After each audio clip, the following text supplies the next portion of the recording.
Hai, salam sejahtera. Saya Kalai di sini sekali lagi. Hari ini marilah kita belajar cara macam mana kita nak jaga pasien atau pesakit yang mengalami cirit-birit diarrhea. Kita jaga kita, kalau tak kita siapa lagi? Sebenarnya diarrhea adalah salah satu simptom juga yang kita mengalami akibat penyakit lain.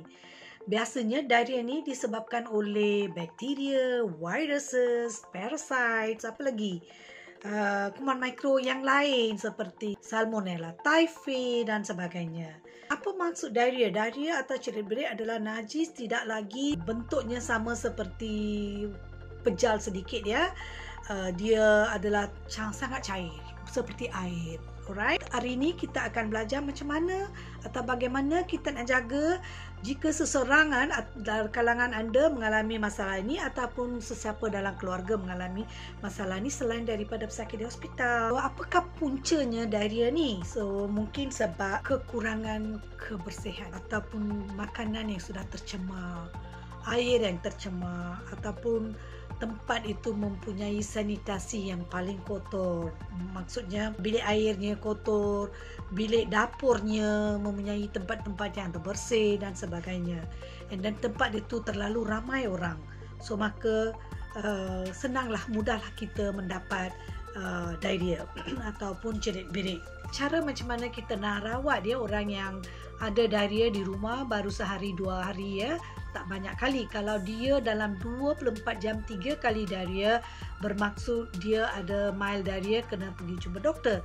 Tapi sebelum pergi jumpa doktor, cubalah anda merawati di rumah. Ya, sebab sekarang masa pandemik memang tak ada masa ya untuk merawat anda atau admit anda dan melakukan apa yang patut takut nanti dijangkiti ya, cross contamination, cross infection ya. So dapat COVID pula ya, pergi untuk diarrhea tak kembali sebab penyakit COVID. Okey, so maka inilah dia anda boleh buat. Satu, rehat diri ya, tidur ataupun kalau you jaga adik-beradik ke mak bapak ke, suruh mereka rehat sebab bila rehat, pergerakan ya dalam usus tu yang kita panggil peristalsis movement tu akan dikurangkan. So semasa kita diarrhea memang pergerakan itu agak cepat, agak laju ya. So we reduce the peristaltic movement, so hopefully less yang keluar, tak banyak sangat yang kita dia keluar ya. So next, kita berhenti makanan solid ya, makanan pepejal semua kita hentikan sementara. Tapi cecair mesti tetap akan minum. So macam mana air, bagaimana air, macam mana kita nak minum? Bukan air biasa ya, kalau boleh air yang bernutrisi. So biasanya you boleh beli dekat kedai ya, dekat farmasi mana-mana pun. ORS dipanggilnya, oral rehydration salt ataupun oral rehydrating fluid. Dia dalam sachet ya, satu paket yang kecil, dia ada dalam sebentuk serbuk, dia ada taste, orange taste, strawberry taste, semua ada taste ada ya. Ada yang tak taste pun ada, jadi pilih yang mana satu anda suka. Okey, setiap kali sudah cirit-birit, bila keluar cuci tangan semua bersih, ambil cawan ataupun satu gelas, isi dengan 200 ml, 250 cc air biasa, air suam lah ya, ataupun air biasa boleh saya ya. So buka paket satu sachet tu, masuk dalam itu dan bancuh sampai garam galian dalam yang kita masuk tadi itu telah cair dan minumlah. Okey, setiap kali kamu dah cirit, kamu kena minum segelas. Di antara masa tu, kalau nak minumlah air biasa ataupun air yang berkhasiat, dan maybe you can drink some juice and all that. Alright, clear fluid but juicy, it's okay. Clear fluid, air itu manis, boleh can see through, it's clear fluid. Alright, so minumlah ya sebanyak yang boleh. Kalau orang dewasa biasanya 2 liter.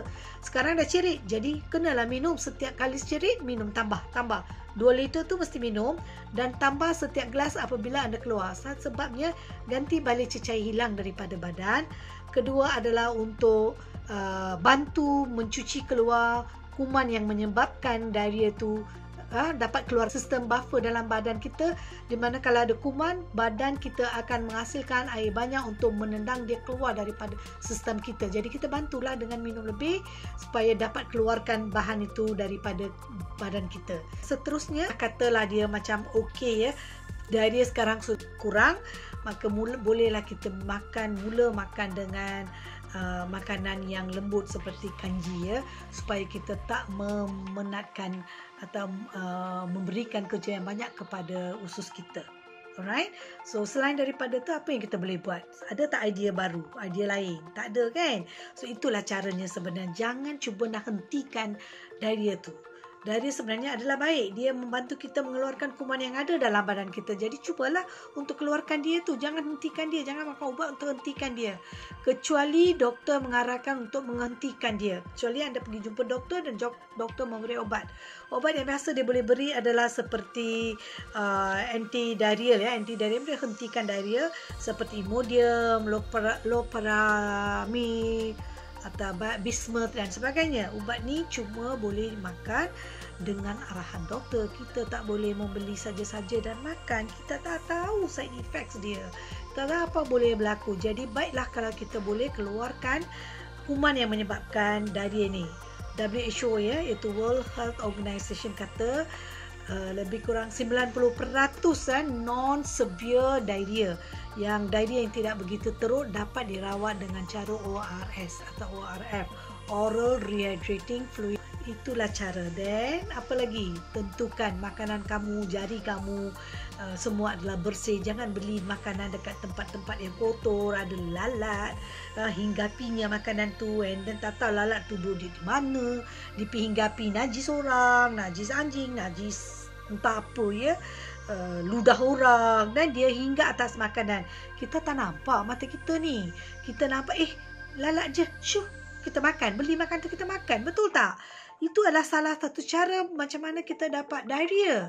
Jadi elaklah tempat-tempat itu dan pastikan orang yang menyediakan makanan tu berkuku pendek, nampak kelihatan bersih, dia punya kerainya bersih.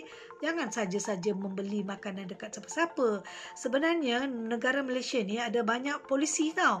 Orang nak jual makanan, dia kena cek kesihatan dia. Dia kena ada suntikan typhoid, dia kena ada suntikan diarrhea, suntikan untuk kolera, dia kena pergi cek 6 bulan sekali. Semua ni kena ada, baru dia dibenarkan menjual, berniaga atau menjajah makanan. Kita ni kadang-kadang tepi jalan, duduk di luar dijual, tak tahulah keadaan tempat dia, rumah dia macam mana, bersih tak bersih. Jadi kita membelinya, kita makan. Kecuali kamu tahu kawan itu, kamu tahu rumah kawan tu bersih, barulah kau makan. Kalau tak payahlah. Janganlah makan sebab tak nak menyinggungkan hati orang, kau pula yang dapat penyakit. Okey, baik. Sekian, terima kasih. Harap jumpa lagi pada masa lain. Kalau ada apa-apa soalan, tanyalah. Saya cuba nak menjawab dalam bahasa Melayu. Alright. Kalau ada soalan berkaitan dengan kejururawatan pun boleh tanya. Saya bertauliah, boleh memberi jawapan berkaitan semua itu.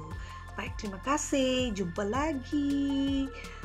I love you all.